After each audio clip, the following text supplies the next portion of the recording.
నమస్తే మిత్రులారా, నేను మీ శ్రీనివాస్ చౌహాన్ అడ్వకేట్. మిత్రులారా, ఈ బుక్ చట్టపరమైన సమస్యలకు పరిష్కారాలు అనే ఈ పుస్తకం మీకు అర్థమయ్యే పరిభాషలో చట్టపరమైన సమస్యలకు సంబంధించిన సమాధానాలను సంక్షిప్తంగా వివరించడం జరిగింది. ఈ పుస్తకంలో ఏముంది, ఎలాంటి అంశాలను రాశాను. సో మిత్రులారా, ఒక ప్రశ్న ఏంటి అంటే, భర్త సొంత ఆస్తి కానీ లేకపోతే భర్తకు వచ్చినటువంటి పూర్వీకుల ఆస్తి కానీ అతని తదనంతరము భార్యకు దక్కుతుందా, ఒకవేళ భార్యకు వస్తే ఆమె తర్వాత ఎవరికి చెందుతుంది అనే ఒక ప్రశ్న.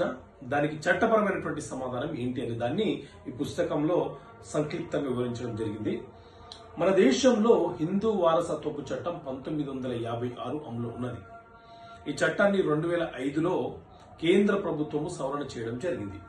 సో ఇందులోని సెక్షన్ 14 ప్రకారంగా భర్త నుండి భార్యకు సంక్రమించే ఆస్తి వారసత్వపు ఆస్తి అయితే ఆమెకు పరిమితమైనటువంటి హక్కులే ఉంటాయి, ఆమెకు పరిపూర్ణమైనటువంటి హక్కులు ఉండవు. అంటే భర్త వారసత్వపు ఆస్తులను భార్య అనుభవించవచ్చు. ఆమె తదనంతరము ఆమె యొక్క పిల్లలు ఎవరైతే ఉన్నారో వాళ్ళు అనుభవించవచ్చు, వాళ్లకు సంక్రమిస్తుంది.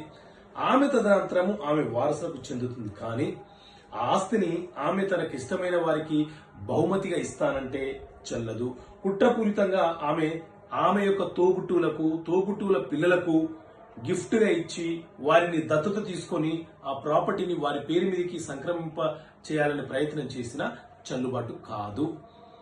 ఎందుకంటే ఆ ఆస్తి భర్త యొక్క పూర్వీకుల ఆస్తి, ఆమె సొంత ఆస్తి కాదు, ఆమె యొక్క భర్త సొంత ఆస్తి కాదు. అంటే భర్త యొక్క పూర్వీకుల ఆస్తి భర్త తదనంతరము భార్యకు సంక్రమిస్తుంది.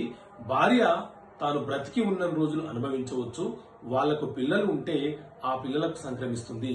పిల్లలు లేకపోతే భార్య తన జీవిత కాలము ఆ ప్రాపర్టీని అనుభవించవచ్చు.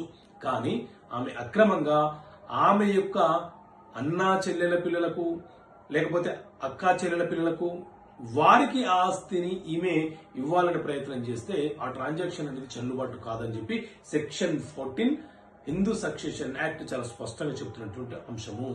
సో ఇలాంటి అంశాలను ఈ పుస్తకంలో మీకు అర్థమయ్యే భాషలో వివరించడం జరిగింది. ఈ పుస్తకం కావాలనుకునే వ్యక్తులు ఇక్కడ కనిపిస్తున్న నెంబర్కి కాల్ చేయండి. Postal charges, price and GST కలిపి 650 రూపీస్. ఓకే మిత్రులారా, థ్యాంక్ యూ. జై హింద్.